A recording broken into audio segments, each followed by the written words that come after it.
Halo semuanya, selamat datang di The Garden, rumah kita. Nah, karena kita ini kan komunitas yang besar banget ya, ada ribuan keluarga di sini, penting banget buat kita punya semacam panduan main bareng biar semuanya enak.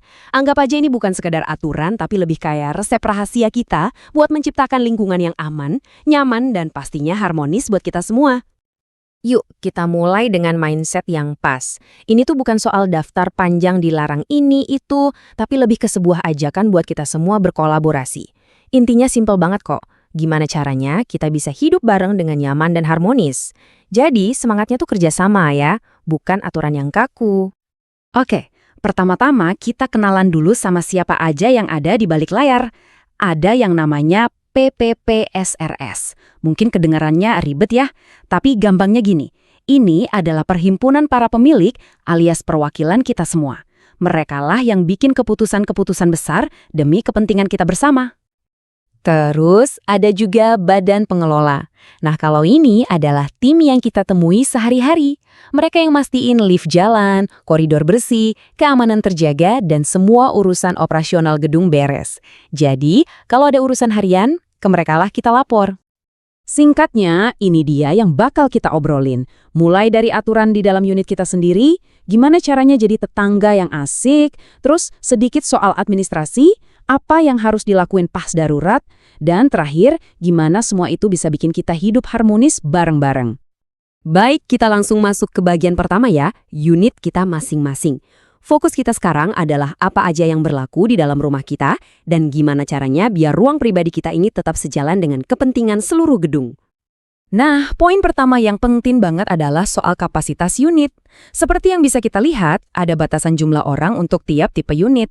Ini bukan buat ngebatasin kita loh, tapi tujuannya jelas, yaitu buat mastiin kenyamanan, keamanan, dan fasilitas gedung kayak air dan lift itu nggak kelebihan beban. Ujung-ujungnya demi kita semua juga kan? Berikutnya, ini ada beberapa aturan penting di dalam unit yang kadang suka kelewat. Pertama, dilarang keras memelihara hewan peliharaan ini demi kebersihan dan ketenangan bersama. Kedua, yang teknis tapi penting, wajib pasang cooker hood dan grease trap. Ini krusial banget buat mencegah bau masakan nyebar kemana-mana dan saluran air mampet. Oh ya, satu lagi, soal tirai atau gorden, warnanya harus putih atau warna-warna netral senada. Tujuannya biar tampilan gedung dari luar kelihatan seragam dan rapi.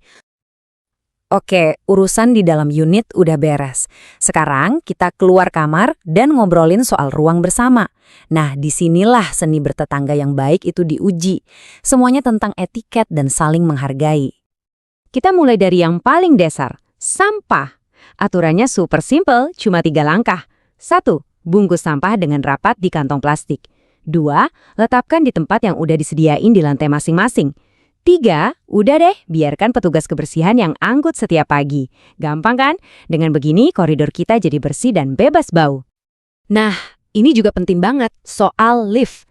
Kita punya 2 jenis lift, dan fungsinya beda. Lift penumpang, ya khusus buat orang aja. Jadi tolong banget jangan bawa barang gede-gede, sepeda, atau troli di sini. Kalau mau angkut barang, pindahan, atau bawa sepeda, pakailah lift barang. Kalau kita semua disiplin, lift jadi lebih awet dan semua penghuni juga lebih nyaman.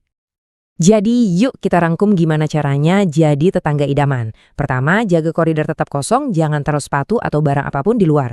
Kedua, jangan merokok di area umum tertutup kayak lobi atau lift. Ketiga, perhatikan volume TV atau musik, terutama pas malam hari. Dan yang paling penting, jangan pernah melempar apapun dari jendela atau balkon. Ini soal keselamatan kita bersama.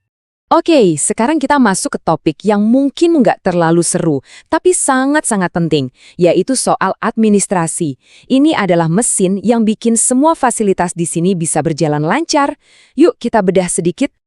Pernah kepikiran nggak sih iuran pengelolaan lingkungan atau service charge yang kita bayar tiap bulan itu buat apa aja sih? Nah, ini dia rinciannya. Sebagian besar dana kita itu dipakai buat hal-hal vital, kayak perawatan lift, bayar petugas keamanan 24 jam, dan juga jasa kebersihan. Jadi, pada dasarnya, iuran kita itu ya balik lagi ke kita dalam bentuk fasilitas yang terawat dan lingkungan yang aman. Selain iuran bulanan, ada juga yang namanya sinking fund. Gampangnya, anggap aja ini tabungan jangka panjang buat gedung kita. Dana ini dikumpulin bareng-bareng buat proyek-proyek besar di masa depan, misalnya ngecat ulang seluruh gedung atau ganti mesin lift yang udah tua. Tujuannya apa? Biar nilai investasi properti kita tetap terjaga. Tolong ingat satu tanggal ini baik-baik ya. Tanggal 14. Setiap tanggal 14 adalah batas akhir pembayaran semua iuran dan tagihan. Kenapa tanggal ini penting banget? Karena semuanya saling berkaitan. Nah, ini dia kaitannya. Sistem di sini dirancang biar semuanya adil dan lancar. Jadi, semua kewajiban iuran, mulai dari service charge, sinking fund, sampai air, itu harus lunas dulu sebelum kita bisa beli token listrik atau bikin kartu akses daru. Ini adalah cara kita memastikan semua berjalan dengan baik, demi kenyamanan bersama. Baik, kita beralih ke topik yang paling krusial, keselamatan dan prosedur darurat. Mohon perhatiannya ya, karena tahu apa yang harus dilakukan di saat-saat genting, itu bisa jadi penentu keselamatan kita semua. Coba deh kita berhenti sejenak dan bayangkan. Kalau, amit-amit, terjadi kebakaran atau gempa, alarm bunyi kencang, situasi panik, apa langkah pertama yang paling vital yang harus kita lakukan? Jawaban dari pertanyaan ini penting banget loh. Jawabannya ada di 3 langkah simpel ini, dan tolong banget kita hafal di luar kepala. Pertama, usahakan tetap tenang. Panik nggak akan membantu. Kedua, jangan pernah pakai lift. Apapun yang terjadi, selalu gunakan tangga darurat. Ketiga, langsung bergerak ke titik kumpul atau assembly point yang sudah ditentukan. 3 langkah ini adalah kunci evakuasi yang aman. Tentunya, keselamatan itu juga soal persiapan pribadi. Sangat dianjurkan buat kita sedia APAR atau alat pemadam api ringan di dalam unit masing-masing. Terus, coba deh nanti pas lewat koridor, luangkan waktu sebentar buat lihat di mana letak alarm kebakaran dan selang hidran di lantai Anda. Kesiapan kecil kayak gini bisa bikin perbedaan besar. Akhirnya, kita sampai di bagian penutup. Sekarang, mari kita simpulkan semua poin yang tadi sudah kita bahas, yang intinya adalah tentang komitmen kita bersama untuk hidup harmonis di sini. Jadi kesimpulannya sederhana banget. Semua tata tertib ini bukan cuma daftar perintah atau larangan.